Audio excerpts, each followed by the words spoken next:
Sayre Highway sa Barangay Kabangahan, Malaybalay. Nagtindog ang usa ka talagsaong istruktura nga nailhan isip Torre ni David o Casa Alegre. Apan unsa kaha ang inspirasyon sa maong disenyo? Nganong lahi kaayo kumpara sa ubang balay dinhi sa Bukidnon? Ug unsa pud kaha ang naa sa sulod niini?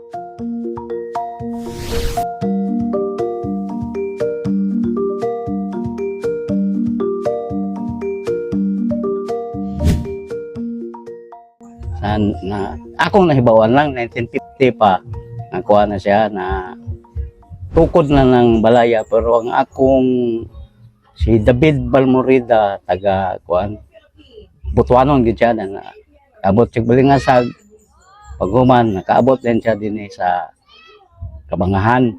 Uban sila ni Helen Biligas Balmorida, sila yung nag-una antod kuan sila, nag-anak sila.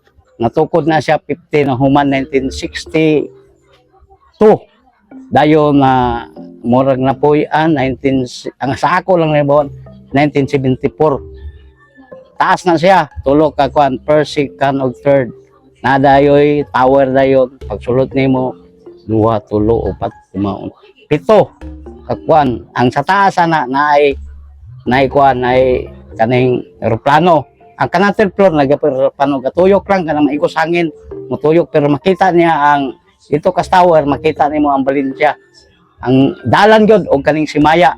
Muna siya kay ang purpose niya na pagtukod niya murag matan-aw niya yung mga tabante na mga baho. Pero kanang first, second, isa ray kwarto na ang second na duha, dan ang sunod anak kung katulo na ay sa mid 1, 2, 3, 4, 5. Pag umandan wala na dayon katong sa taas, pero pag musulod ka ato nay lock ato nay mataos dingding ipamikit na matan-aw sa imo. At saka gyud ka paingon sa taas nay mag-ana sag-asa matan-aw niyo nay mangilo ni mo katawa mo nang magtan-aw kayo ni kayo na kuan ba.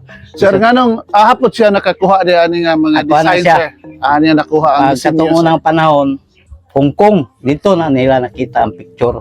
Motong giawatan nila ang gahimo dahil na dayon ang murag taga Balingasag riya pong kauban ni lolo. Moto gihatagan niya og style, moto yung naghimo, pero dili to siya arkitekta, di sa to siya engineer. Kamao lang gyud. Mga kastorya, nakita karon sa Torre ni David dinhi sa Barangay Kabangahan. Gitawag sa ni siya og Casa Alegre. Ug ang design kuno ani ilang giawat gikan sa Hong Kong.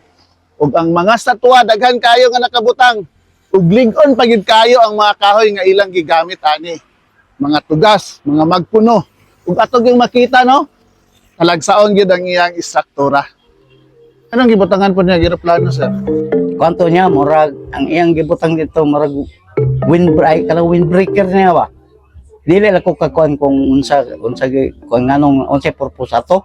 Kanang kuan sir ba kanang mga hayop nga atong makita paglabay nato. Dungan-dungan na po nagbuhat anang panahon na sir.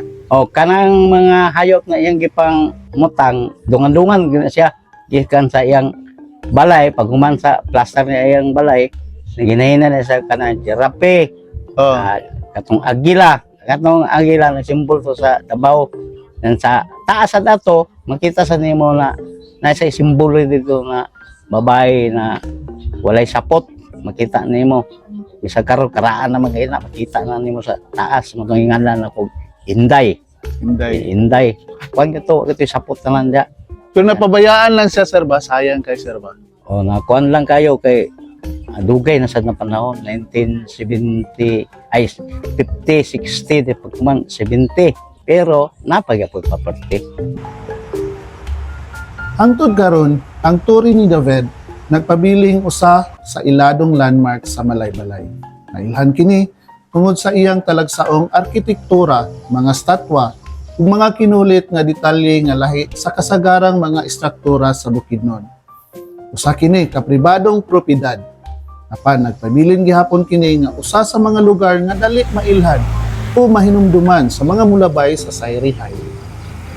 Wala kay simbolo na gyud na siya sir sa Malaybalay, daghan na mag anha din na, di ba sir?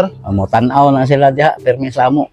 Katong una man gani na way adlaw ana na dili mo ana sa gikan kutubatod tapaw mismo mga si Duterte nakanha sa katong 1985 mayor pa siya Saka na si Digong dia. o gisaka sila sa taas nag kuan sila nagkaning motor Gwapo siguro ka mga kahoy gamit ana sir no. tugas ang sulid gid ana tugas man to then pag dayon gi simento din na siya lahat mo nang ligon Ligon. na pag screen gibutang dili gyud basta-basta.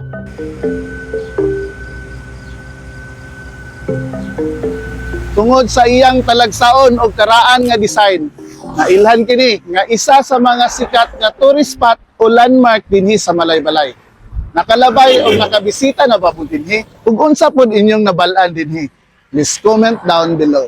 Ug ayaw kalimot, pag-like o share sa atong video ug palihog pod, follow na sa atong page, Carlitz Stories. O na to, salamat tong kay sa pagkulan.